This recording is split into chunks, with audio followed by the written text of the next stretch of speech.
Chapter 5 Disbelief. Doubt is the first stage of knowledge, a subtle allegory concerning the secrets of alchemy, by Michael Meyer, 1617 AD? The art of alchemy has been a secret since the beginning of our recorded history. And so there have always been many people who simply don't believe in it. This is, of course, made worse by the obscure way in which the alchemical books are written and the fact that the alchemists have wanted to remain hidden and so never openly revealed themselves or their works to the world. This book is the first exception in probably 12,000 years. Disbelief stems from not understanding, ignorance. Anything which is not true cannot be understood. That is, it does not make sense. All true things must make sense. All true things must be in accordance with what we know about nature and the universe. That is to say, that they are natural.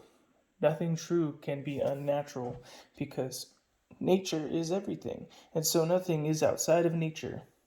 Things that cannot be understood do not exist. They are lies, and therefore against nature.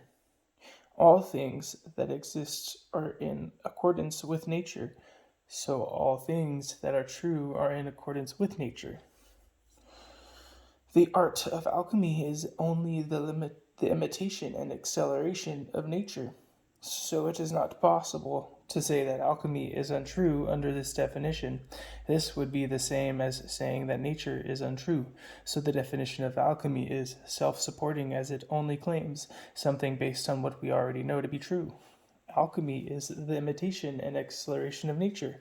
We know that nature is true, so alchemy must be true. The only argument here is if you don't believe that alchemy is an imitation and acceleration of nature, but now you have this book, so you cannot complain that no one explained this to you. Any truth must be in accordance with nature, understandable, logical, and it must make sense. If you believe something that does not fit this category, then your belief is only ignorance. All true things are understandable. You may still object to the concept that nature, i.e., alchemy, can produce a stone capable of the powers described in the previous chapter. The explanation of why this is the case is so simple that it is difficult to explain, as it is obvious, and who can explain something to someone who fails to see what is directly in front of their eyes on a daily basis? It is nature that is the force which operates on this universe. It created us. We are here, we are alive. Nature already created all the gold in the world. How can one accept the ability of nature to create life and then dismiss the ability to prolong it?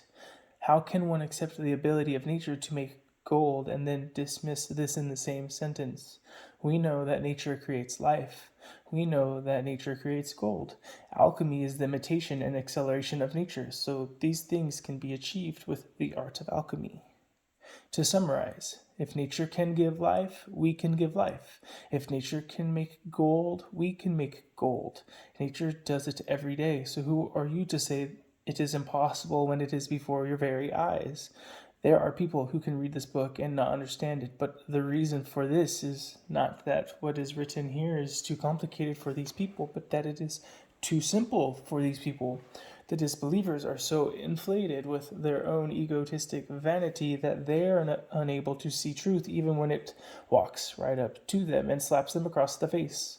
These are the same people who walk around claiming to understand quantum theory, string theory, etc., even when the inventors of these theories claimed not to fully understand it themselves.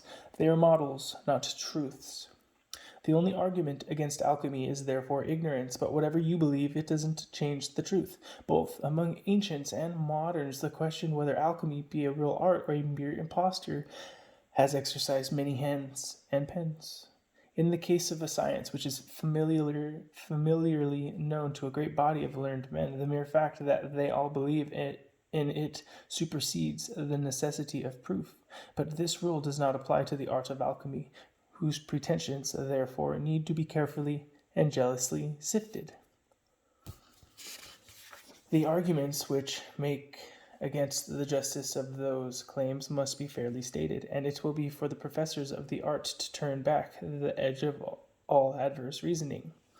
Every ordinary art, as we learn in the second book of the Physics, is either dispositive of substance or productive of form, or it teaches the use of something.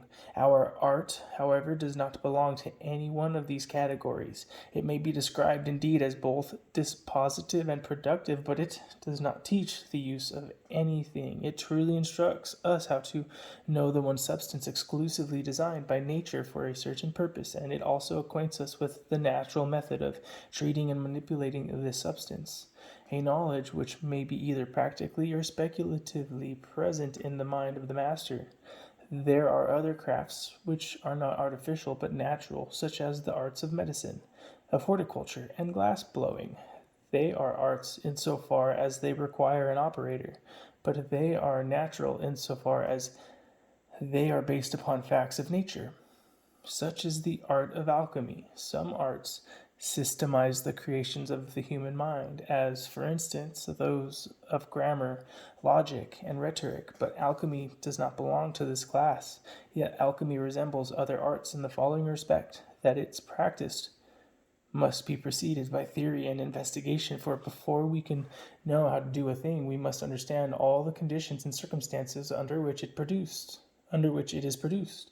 If we rightly apprehend the cause or causes of a thing, for there often is a multiplicity or complication of causes, we also know how to produce that thing.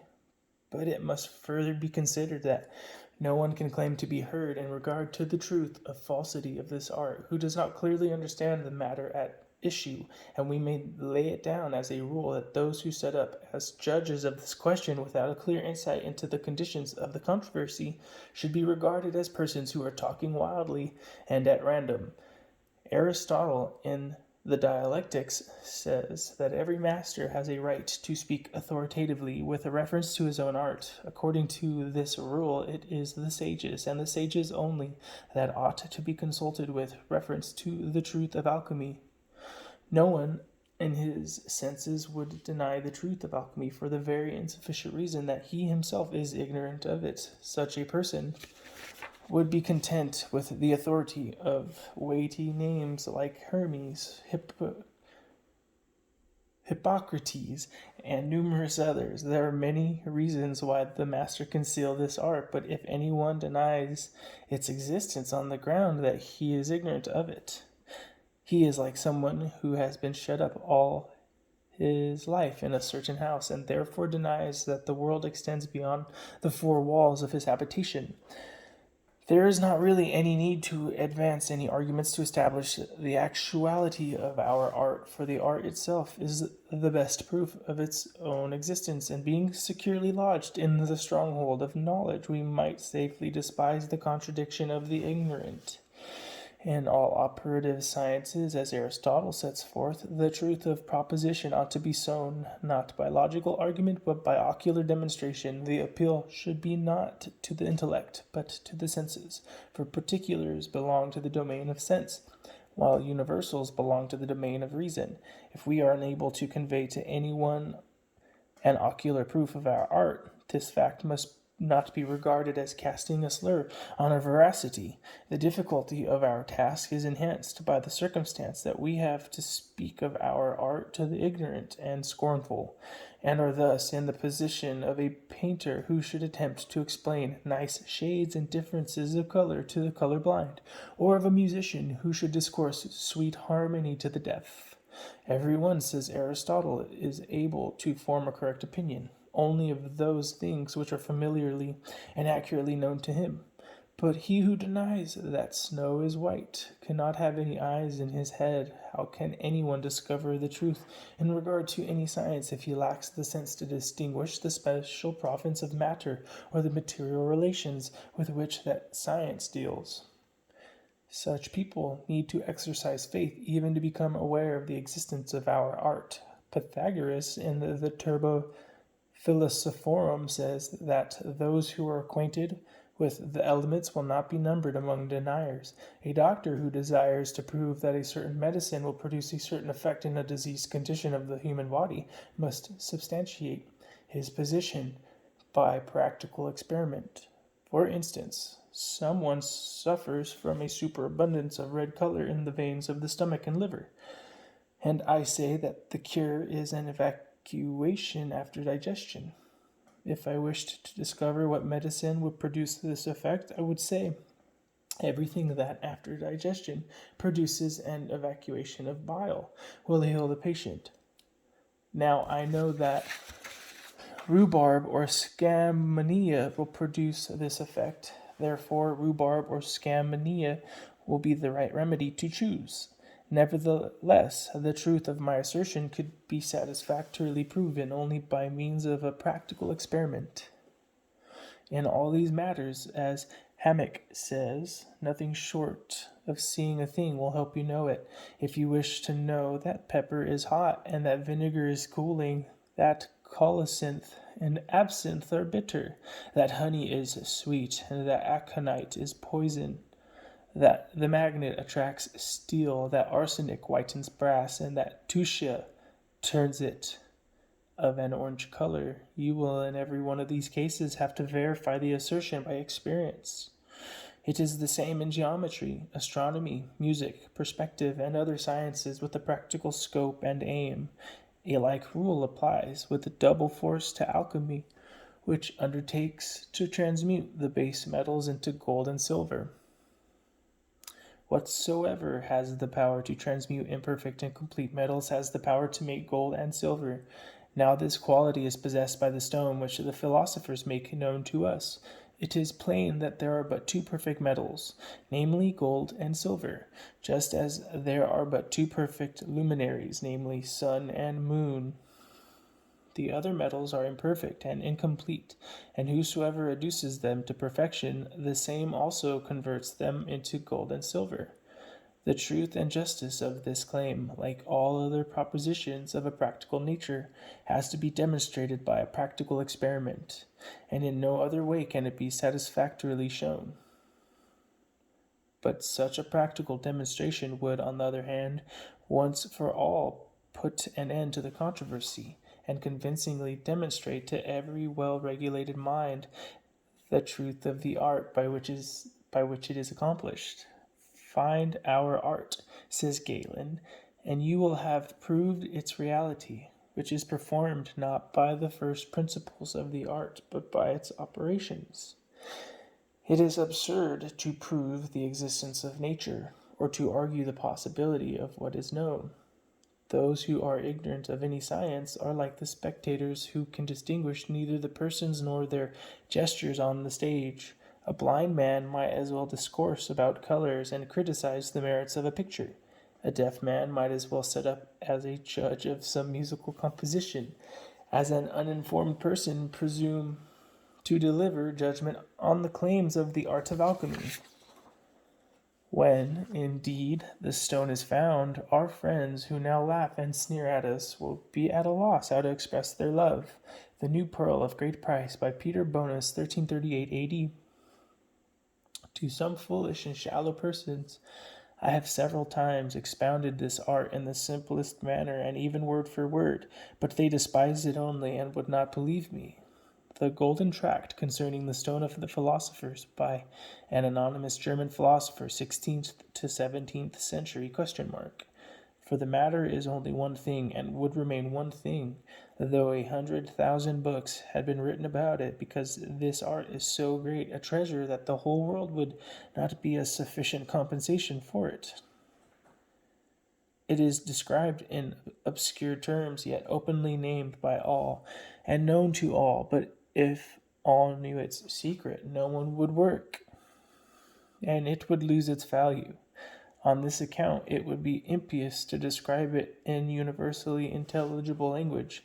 He to whom God will reveal it may understand these dark expressions, but because most men do not understand them, they are inclined to regard our art as impossible, and the sages are branded as wicked men and swindlers. Learned doctors who thus speak of us have it before their eyes every day, but they do not understand it because they never attend to it.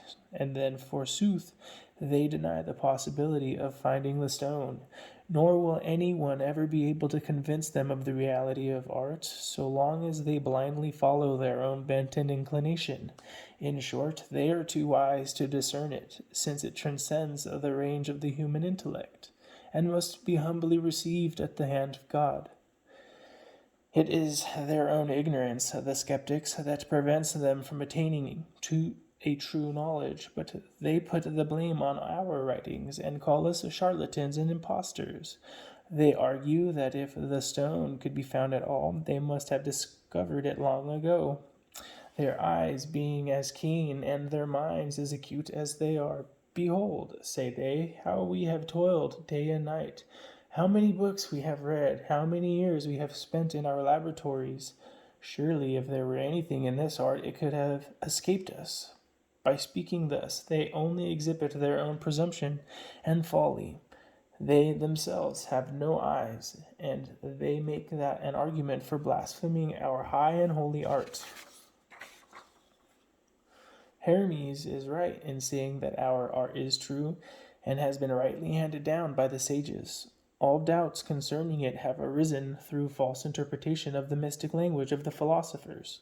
But since they are loath to confess their own ignorance, their readers prefer to say that the words of the sages are imposture and falsehood. The fault really lies with the ignorant reader, who does not understand the style of the philosophers. If, in the interpretation of our books, they would suffer themselves to be guided by the teaching of nature, rather than by their own foolish notions, they would not miss the mark so hopelessly. The Glory of the World, or Table of Paradise, by Anonymous, 1526 A.D. I, being an anonymous adept, a lover of learning, and a philosopher, have decreed to write this little treatise of medicinal, chemical, and physical arcana in the year 1645 after the birth of Christ, and in the 23rd year of my age, to assist in conducting my straying brethren out of the labyrinth of error, and with the further object of making myself known to other sages, holding aloft a torch which may be visible far and wide to those who are groping in the darkness of ignorance. The contents of this book are not fables, but real experiments which I have seen, touched, and handled as an adept will easily conclude from these lines.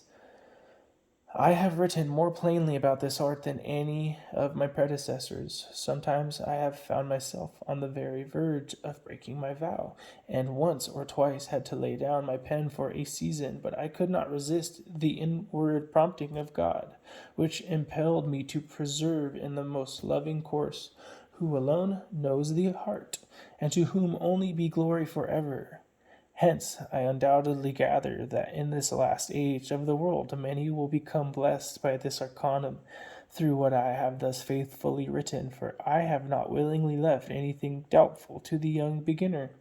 I know many who with me do enjoy this secret, and am persuaded that many more will also rejoice in its possession. Let the holy will of God perform what it pleases, though I confess myself an unworthy instrument through whom such great things should be effected, and open an entrance to the closed palace of the king, by an anonymous sage and lover of truth, 1645 A.D. Among those who devote themselves to the transmutation of metals, however, there can be no such thing as mediocrity of attainment.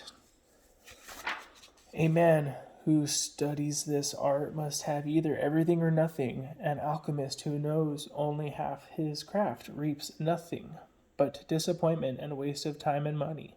Moreover, he lays himself open to the mockery of those who despise our art. Those, indeed, who succeed in reaching the goal of the magistracy have not only infinite riches, but the means of continued life and health. Hence, it is the most popular of all human pursuits. Anyone who has read a few receipts claims the title of a sage and conceives the most extravagant hopes, and in order to give themselves the appearance of a very wise men, the appearance of very wise men. Indeed, such persons immediately set themselves to construct furnaces, fill their laboratories with stills and alembics, and approach the work with wonderful appearance of profundity.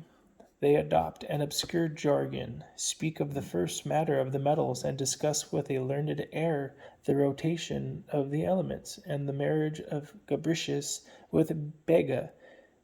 In the meantime, however, they do not succeed in bringing about any metamorphosis of the metals, except that of their gold and silver into copper and bronze.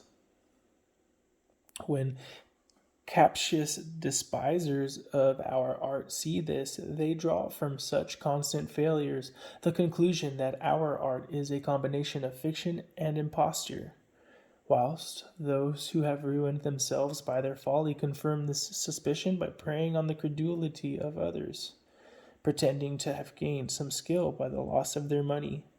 In this way, the path of the beginner is beset with difficulties and pestilent delusions of every kind, and through the fault of these swindlers, who give themselves such wonderful airs of profundity and learning, our art itself has fallen into utter disrepute. Though these persons, of course, know nothing whatever about it, the beginner finds it extremely difficult to distinguish between the false and the true in this vast labyrinth of alchemy. It is possible, indeed, that some dull person may allege in refutation of our reasoning his inability to accomplish those chemical transformations on which it is based, but such operators would be vindicating too great an honor for their ignorance if they claimed to advance it as an argument against the truth of our art. They must not make their own little understandings the standard or measure of the possibilities of nature. At any rate, my word is as good as theirs, and better, since they can never prove a negative. And I do most positively and solemnly assert that I have with my own hands performed every one of the experiments which I have described, and I know many others whose experience has shown these things to be true. How can our opponents hope to prevail against eyewitness by bare negation? Study nature, read the books of genuine sages who are neither impostors nor jealous churls, and study them day and night. Let him not be too eager to carry out every idea practically before he has thoroughly tested it, and found it to be in harmony not only with the teaching of all the sages, but also of nature herself. Not only then let him gird himself for the practical part of the work, and let him constantly modify his operations until he sees the signs which are described by the sages.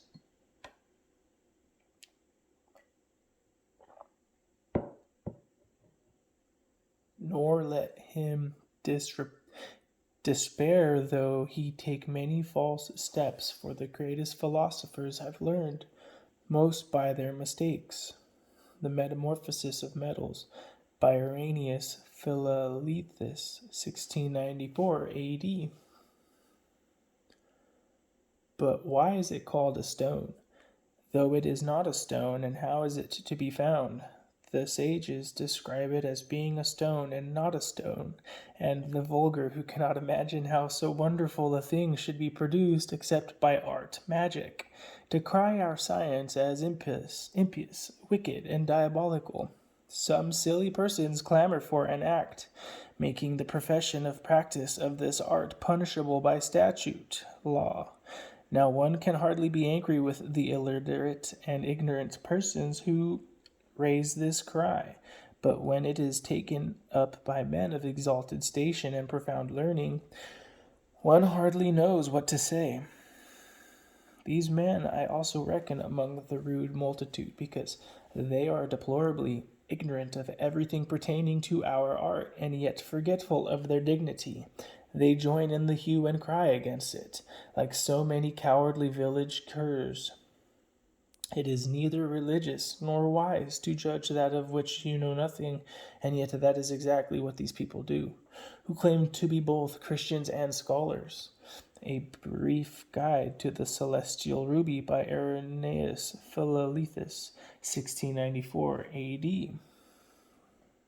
After spending the best part of my life in the study of the liberal arts and sciences in the company of wise men and judicious scholars, I was compelled, as the result of my observation of mankind, to arrive at the melancholy conclusion that the hearts of most persons are set either on ambitious and vainglorious projects, on sensual pleasures, or on the accumulation of wealth by all and any means, and that few care either for God or for virtue. At first I did not quite know whether to become a disciple of the laughing or of the weeping philosopher, or whether to join in the exclamation of the wise prince of Israel. All things are vanity, but at length the Bible and experience taught me to take refuge in the study of the hidden secrets of nature, whether pursued at home by means of books, or abroad in the great volume of the world. Now the more I drank of the mighty fount of knowledge, the more painfully my thirst, like that of Tantalus, seemed to increase. I had heard that there was a bird called Phoenix, the only one of its kind in the whole world, whose feathers and flesh constitute the great and glorious medicine for all passion, pain, and sorrow, which also Helena, after her return from Troy, had presented in the form of a draught to Telemachus, who thereupon had forgotten all his sorrows and troubles. This bird I could not indeed hope to obtain entire, but I was seized with an irresistible longing to become possessed of at least one of its smallest feathers, and for this unspeakable privilege I was prepared to spend all my substance, to travel far and wide, and to endure every hardship. There was, of course, much to discourage me. Some people denied the very existence of this bird. Others laughed at my faith in its wonder-working properties. But most of those whom I met laughed at my quest, and said that, like Narcissus, I had fallen in love with the shadow of my own mind, the echo of my vain and ambitious thoughts, which had no substantial existence apart from my own folly. The words of the alchemist said, "They are like clouds. They may mean and represent anything, according to the fancy of him who hears them, and even if there were such a medicine, human life is too brief for the search. All that makes life worth living will have to be neglected and thrust aside, while you are engaged in hunting after it.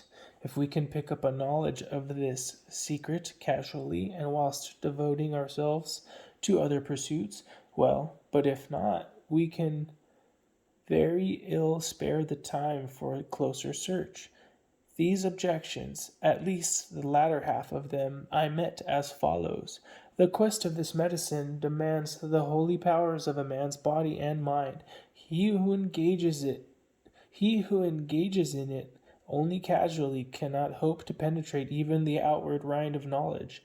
The object of our search is a profound secret, and a man who is not prepared to give himself wholly to this enquiry had much better abstain from it altogether. A subtle allegory concerning the secrets of alchemy by Michael Myers, 1617 A.D. ? I have, in the course of my life, met with a good many who fancied that they had a perfect understanding of the writings of the sages, but their subtle style of the interpretation was in glaring contrast with the simplicity of nature, and they laughed at what they were pleased to call the rustic crudence of my remarks. I have also frequently attempted to explain our art to others by word of mouth, but though they called themselves sages, they would not believe that there is such water in our sea, and attributed my remarks to temporary insanity. The New Chemical Light by Michael Sendivogius, 17th century. And because the philosophers had so obscurely set forth this science in strange involvings of words and shadows of figures, the stone of the philosophers was doubted by a very many men. Tell me, by the immortal God, what is more unjust than for men to hate what they are ignorant of? And then, if the thing do deserve hatred, what is of all things more shallow? What more abject, or what greater madness and pottage is there than to condemn that science in which you have concerned yourself just nothing at, who hast never learned either nature or the majesty of nature, or the property or the occult operations of metals? The concilior also babbles and croaks. The counselor also babbles and croaks. Concilior. And the pettifoggers of the law, the greatest haters of philosophy, who with the hammer of a venal tongue coin themselves money out of the tears of the miserable, who, shipping over the most sacred of laws, have by the intricacies of their expositions persecuted all the world with their frauds. But why do I go after jeers and satires? Let these crabbed fellows and their followers remain perpetually in their opinion, who know nothing, which is honest, which is pleasant, which is delightful, which lastly is anything elevated above a vulgar doctrine, and who have attained at nothing glorious and famous, but perhaps at some plebeian business from the black sons of Cadamus. But to which purpose are these? I have made the choice of this stone of the philosophers familiar to me, and I very often call it the only Minerva and the greatest pearl of all occult philosophy, or of magic, not indeed of superstitious, but of the natural. Yet it seems, in the opinion of the unlearned, to degenerate far from a better study, which is decreed and ordained by the divine will. Book of the Chemical Art by Marsilius Ficinus, 15th century. Permit me to transcribe a passage from the works of Helmontius, Arbor Vit, E. Folio 630. I cannot but believe that there is such a thing as a gold and silver making stone. At the same time, I cannot shut my eyes to the fact that hundreds of painstaking alchemists are daily being led astray by impostors or ignorant professors of the spagyric art. For this reason, I shall not be astonished if, immediately upon perusing my book, multitudes of these deluded victims start up and contradict the assertion which I have made in regard to the truth of this art. One of these gentry denounces alchemy as a work of the devil. Another describes it as sheer nonsense and humbug. A third admits the possibility of transmuting metals into gold, but maintains that the whole process costs more money than it's worth. But I do not wonder at these opinions. It is a hackneyed saying of human nature that we gape at those things whose purpose we do not understand, but we investigate things pleasurable to know. The sages should therefore remember the words of Seneca: "You are not yet blessed if the multitude does not laugh at you." But I do not care whether they believe or contradict my teaching about the transmutation of metals. I rest calmly satisfied in the knowledge that I have seen it with my own eyes and performed it with my own hands. Even in our degenerate age, these wonders are still possible. Even now the medicine is prepared which is worth 20 tons of gold. Nay, more, for it has virtue to bestow that which all the gold of the world cannot buy, viz. Health.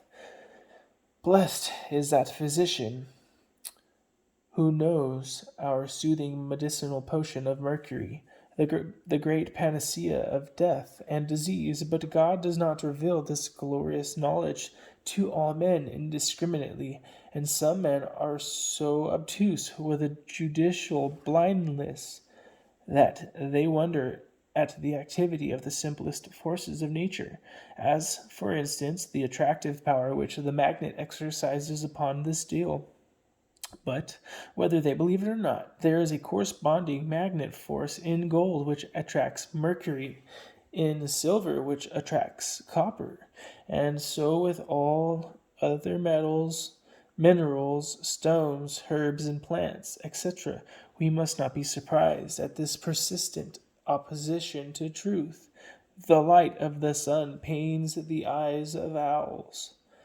Belief or unbelief could not make any difference to the truth of our art, just as a magnet would go on attracting steel and rendering it magnetic by such contact, even if you did not credit it. Golden Calf by John Frederick Helvetius, 17th century. Of the numerous things in the world, the art and the Tao are the most difficult to comprehend. How then can people of ordinary endowment pass the judgment that there cannot possibly be a way to immortality? If one harbors doubts about the Tao merely because of popular disbelief, then he is assuming the mass to be wise people. How numerous, then, will the wise ones in this world be?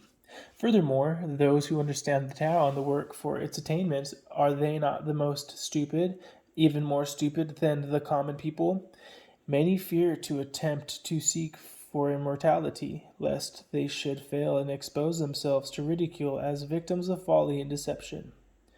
But supposing that the common people are not infallible, and that their idea about the Tao is one mistake they make among 10,000 sound judgments, will not those who have laughed be laughed at by the ones who succeed despite discouragement and ridicule?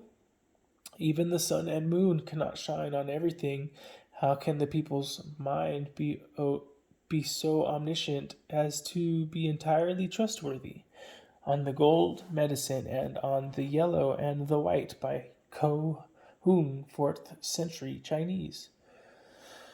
Because many have written of the philosopher's stone without any knowledge of the art, and the few books extant written by our learned predecessors and true masters hereupon are either lost or concealed in the collections of such, however despised, as are lovers and seekers of natural secrets, we have taken a resolution to communicate our knowledge in this matter, to the intent that those who are convinced the philosophical work is no fiction, but grounded in the possibility of nature, may be faithfully directed in their studies, and have an undoubted criterion to distinguish between such authors as are genuine sons of science and those who are spurious as writing by hearsay only.